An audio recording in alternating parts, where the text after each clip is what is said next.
everybody, welcome to MagicReview.com Book Week Part 2. Today we are looking at The Magic of Celebrating Illusion by Robert E. Neale.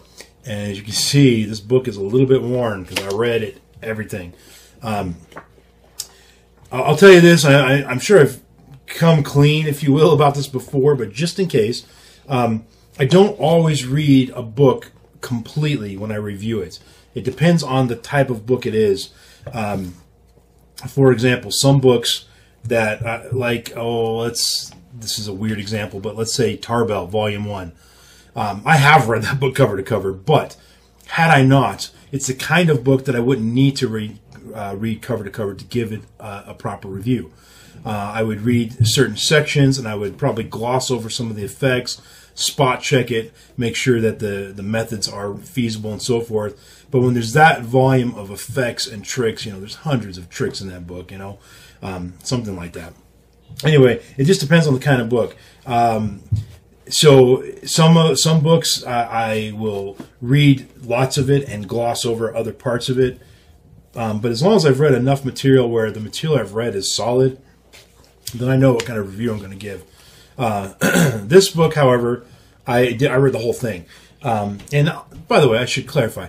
Oftentimes, I do read the whole thing. It's not that I skip books or I skim all of the books I read for review. Most of the time, I do read the whole thing. It just depends on the type of book. And in the review, I will clarify that I didn't read the whole thing. Anyway, sorry, way off on a tangent here.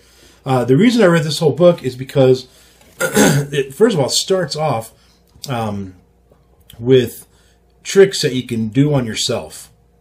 And one of them, so when I first got the book, I was doing all the tricks on myself, and it's taking me forever to get through the book because I was playing around with all these funny, cool ideas. And here's one that I haven't actually done yet that I want to do, but it uses these kind of, well, that's a weird thing there. Those are side view mirrors. You've seen them stuck, in fact, there's a little picture here on the back where you stick them on the corner of your rear view mirror. But there's a trick that you can do with these little mirrors that makes the reflection of your face disappear. It's a trick just for you, nobody else. And that's one of the cool things I love about this book. There's stuff in here that's just for you. That's the page that's bookmarked there. It's a little sticky thing because I want to try that. All the other illusions at the beginning, though, I did try, and they're freaky, weird, cool. And so the first section, it's a 4-part book, and the first section is about visual illusions. I believe that was what they're called.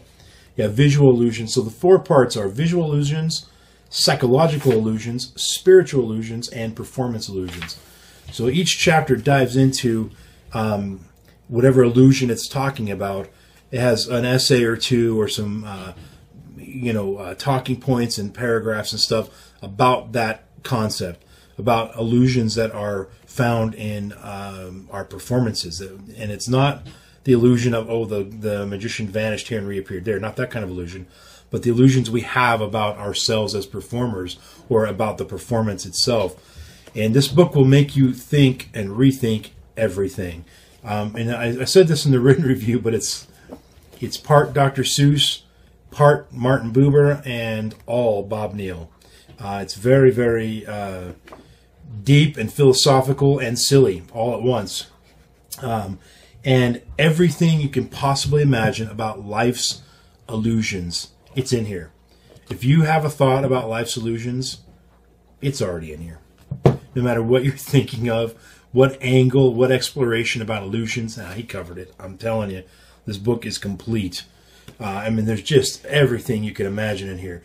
And then at the end, so in each section, there's the essays or the essay and the paragraphs and the discussion about the type of illusion. And then following that will be several tricks or effects or performance pieces that deal with that subject matter. And so I covered this more in depth in the written review. I'm not going to dive too much into it on the video here, but I found several effects in there that I really thought were fun. And as you know, my reviews, I focus on ad copy integrity, method, and product quality. So real quick, product quality. This book doesn't look well made because I've beaten it up, but it is well made. And the pages are super thick, and it's very organized well and easy to find material in it. It's got a huge bibliography in the back. So product quality, A+, right? Ad copy. There's no ad copy to speak of, really. They just basically tell you what's in here. And if anything, they undersold how great it is. So, nothing really much to say about the ad copy. So it comes down to method, which is easy to talk about when you're dealing with like a one-trick DVD or a gimmick or something like that. But when you're dealing with a book that's got 21 effects and a whole bunch of essays, it's harder to focus on method and ignore effect. So just know this. There are effects in here that are storytelling effects. There are effects that are just actual stories that have, you know, you're sort of you're more like a storyteller than you are a magician in some of the effects. Other ones are definitely effects where there's an element of trickery or deception or whatever. There's sort of a take or variation, if you will, on the fast and loose plot, which I thought was interesting. There's a cool thing using the Gilbreth principle, which I love. Tons of stuff in here. So I can't, you know, recommend or not recommend the effects because I don't know what kind of effects you like. But I will say the majority of the effects are deeper than just, look, here's a card and this, and it does this, and it's going to vanish. And there's some depth to them. They have stories, or at least a premise that sets up the effect. And so they're deeper than just your surface card tricks, which is one of the things I love about this book. This book is designed to inspire you to question everything, and not in a doubtful way, but just to question for clarity and for your own knowledge and insight.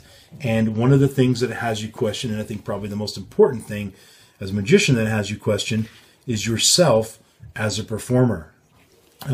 Why do you do what you do? What's my motivation, as they say? I think that's a very important question to ask, and this will get you thinking along those lines. And you'll be reading through this, and you'll come across an effect, and your effect will be different from mine, but you'll come across an effect where you'll go, oh, I have to stop reading right now. And I have to do this effect right now. That happened to me a couple of times. I'm reading my office is trash, I'll just show it to you, but I've got part 2 of this. I'm about halfway through it. And the same thing happened in that book where I'm like, I have to stop right now and do this right now. And again, that's why it took me so long to get through this book, because it's such a great book. So, anyway, it's tough to... I'm going to try right now to show you one of the illusions, and you won't be able to see it, but you're going to have to recreate it. And I don't think Bob Neale will be mad at me for doing this. If nothing else, it's going to sell books for him probably. Get a piece of paper. This is just a 3x5 note card. He has you do it with a dollar bill. I found it's a little easier to do this with a blank piece of paper. Okay, fold it up like this, little triangle here, and then this is kind of hard to explain, so I'll just show you. What I've done here is I've taken the V and placed it between right in my middle of my ring finger. Pinch it. Okay? And try to leave it an opening at the bottom. You don't want this to be completely closed. You want to have this as open as you can. Now, if you're doing this with your right hand, close your left eye. And if you're doing it with your left hand, close your right eye. So I'm going to close my left eye and look down at that image. And if you look long enough, and there, it just happened, the image will appear to reverse itself like this. It'll look like this, like it's sitting on top of my hand, but it will look like it's floating. And it's very weird. I'm sure you've seen that illusion before, where if you look at you've seen it in books probably, where you look at a matchbook cover, and sometimes the cover looks like it's open backwards, sometimes it looks like it's open the other way. This is that same kind of thing. But once the illusion happens and it reverses itself, then you can kind of move your hand around a little bit, and you'll see this bizarre image of this piece of paper just kind of floating around in your hand. Really trippy. Try it out. If you like that, you'll love this book. Try it out. Then he shows you how to, work with another spectator to do that so they can experience, and he has a little story in there about it. Anyway, on and on and on. I'm rambling. This video is almost 10 minutes now. Go read the written review. And it's $30, guys. For $30, this is a screaming deal. 21 effects, tons of philosophy, tons of stuff that will make you think and rethink and reevaluate the way you perform. I cannot recommend this highly enough. 5 stars. Stone Status, capital G, capital E, capital M. Randomized song of the moment happens to be Time After Time by Cyndi Lauper. All you 80s folks might remember this one off the She's So Unusual album.